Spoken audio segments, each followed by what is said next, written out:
Assalamu alaikum wa rahmatullahi wa barakatuh. Batun katriyar manda ƙasar Cote d'Ivoire. Ina sai dai yawo ta yi. Sai dai yawo ta ce za ta kare haƙƙi na 'yan ƙasa duk inda mambobi suke na ƙasar sai dai yawo. Cote d'Ivoire tana cikin mamba a cikin sai dai yawo. Kuma Alassane Ouattara za shi katriyar manda. Kuma katriyar manda ɗan takara 5 ne za su yi takara, inda maye-maye 'yan takara na ƙasar Cote d'Ivoire aka watsar da su kuma aka hana su shiga takara a cikin ƙasar Cote d'Ivoire, kuma an taho bisa katriyar manda da ya Alassane Ouattara. Sunayen waɗanda suka aka yi validan kandida cirkinsu su ne akwai Mese Jean-Louis Billion,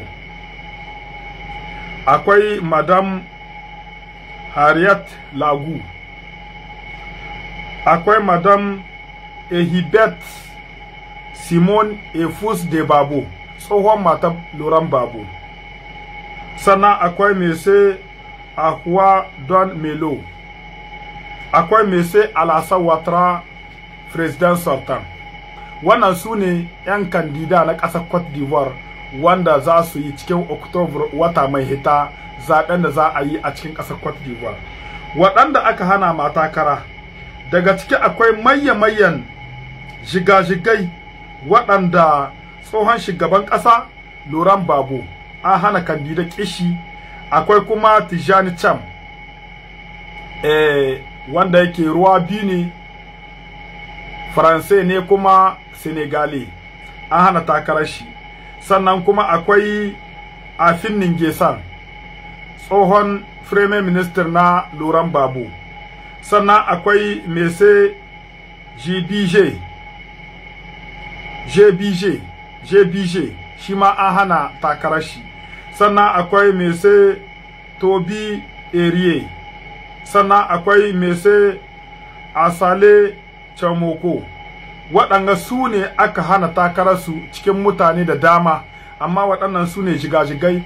To fatanmu shi ne, wani zai ce to ina ruwanka da abin da za a yi Cote d'Ivoire, ni ya shahe ka, ai ba ƙasar ka ce ba. A'a, ya shahe ni.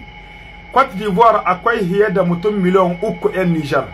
Daga cikin hiye da mutum miliyan 3 'yan Nijar akwai mutane jigajigai mayya waɗanda Nijar ma take alfahari da su, suna cikin ƙasar Cote d'Ivoire. Sannan duk wani ɗan Nijar, ƙasar Nijar tana alfahari da shi. To Nijar batu na gaskiya tana da mutane fiye da miliyan 3 zamne a cikin ƙasar Cote d'Ivoire. Kenan duk abin da zai ja mu ƙasar Cote d'Ivoire rigima, to ba mu fatan shi, muna fata alkhairi.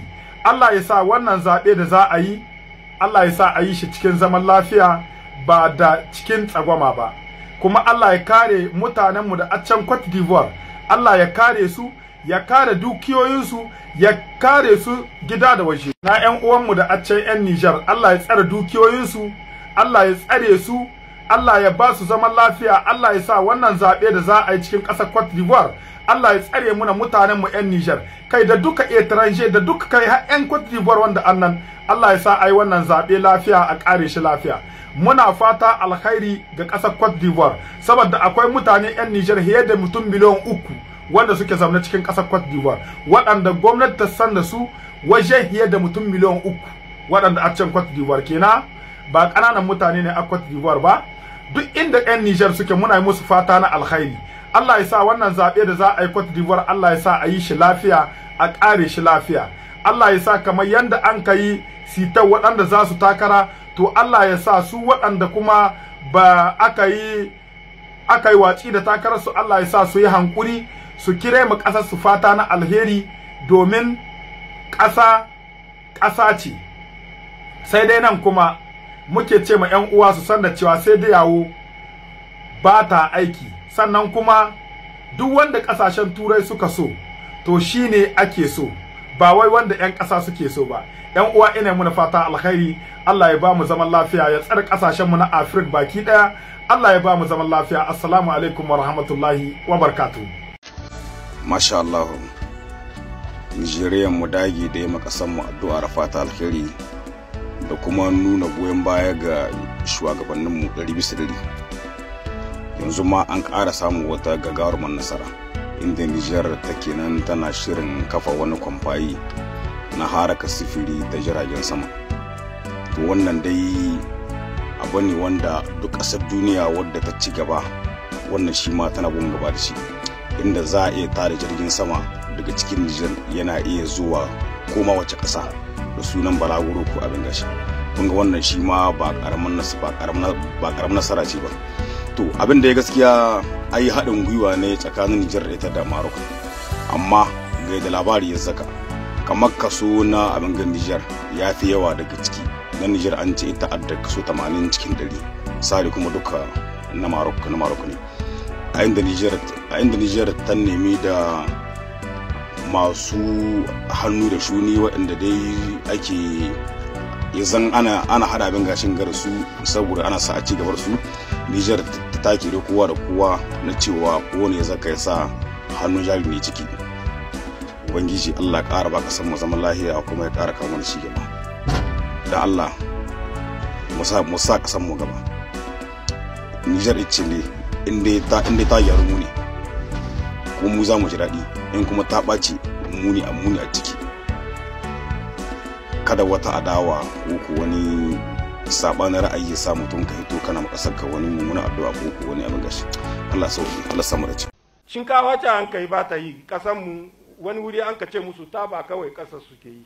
Mu yi noman da zai kai wa inda wata ƙasa da in an kasa Nijar 20 ba ta yi kashi guda ba, amma ita kake cewa sai na sa ƙyan Nijar sun mutu da yunwa.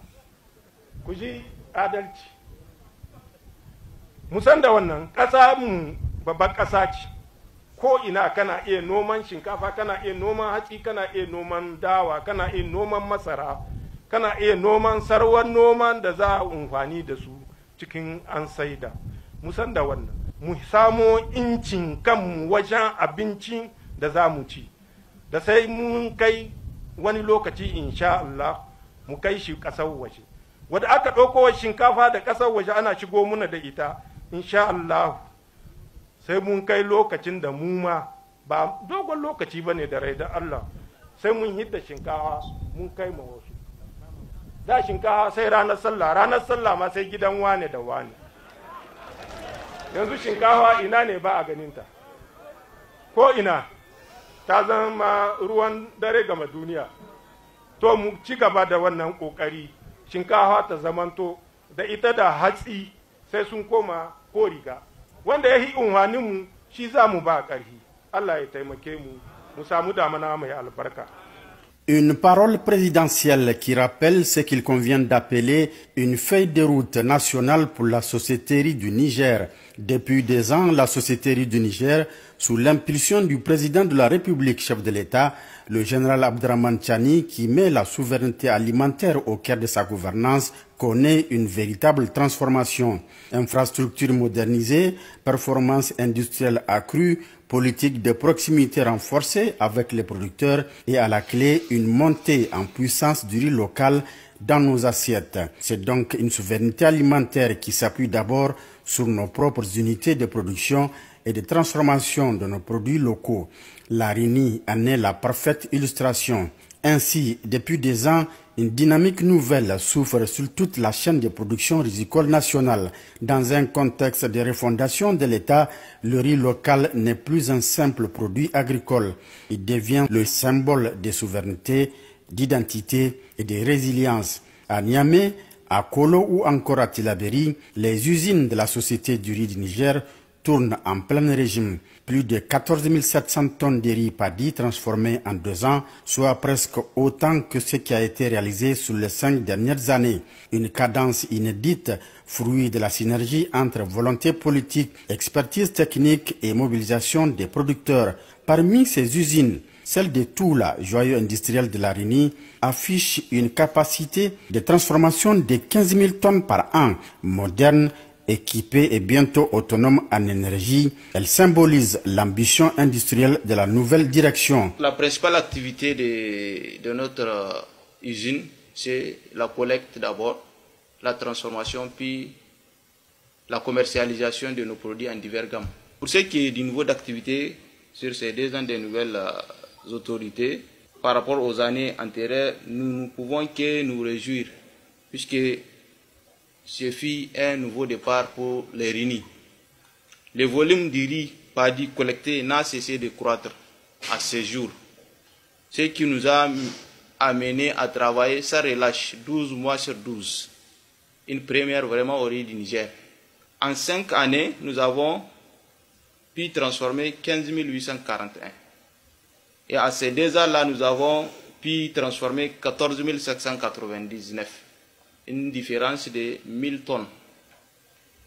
2 ans comparés à ces 5 ans, on ne peut que se réjouir. De 2023 à 2025, on a 9 187. On constate une nette amélioration de notre niveau d'activité à l'usine, en collecte et en transformation du riz paddy, comparativement à ces 3 dernières années. Donc, avec l'arrivée du CNSP au pouvoir, on a mis à la disposition de la société une subvention pour l'achat du riz paddy. Pratiquement, maintenant, on a des équipes qui travaillent H24, 6 jours sur 7, en plein temps, presque 12 mois sur 12. Mais la performance de la RINI ne se limite pas à ces machines, elle se mesure aussi sur le terrain, là où les femmes et les hommes de la terre répondent présents. Dans le département de Gaïa, la mise en œuvre du programme engrais contre riz paddy illustre cette nouvelle gouvernance risicole. Du 26 juillet 2023 au 31 juillet 2025, la quantité du paddy collecté à l'usine de Kiksoy est de 11 000 tonnes, 905 000 kilos. Les quantités du paddy usiné, quant à elles, sont de 11 000 tonnes 089 751 kilos durant les 2 ans du CNSP au pouvoir, contre respectivement 5 000 tonnes 798 238 kilos collectés et 4 000 tonnes 138 672 kilos pour les 2 dernières années avant l'arrivée du CNSP au pouvoir. Donc vous voyez comment vraiment l'évolution de la quantité du paddy qu'on a collecté pour les 2 ans du CNSP au pouvoir. Donc on constate donc une nette évolution du niveau des activités à l'usine de Kiksoy en collecte et en transformation du paddy. À travers ce domin kara mana kwalin gwiwa ka danna mana alamar like sai ka danna wannan rubutun nan da kake gani abone sai ka danna kararrawar sanarwa domin a sanar da kai da zarar mun ɗora sabon bidiyo ba tare da bata lokaci ba mun gode.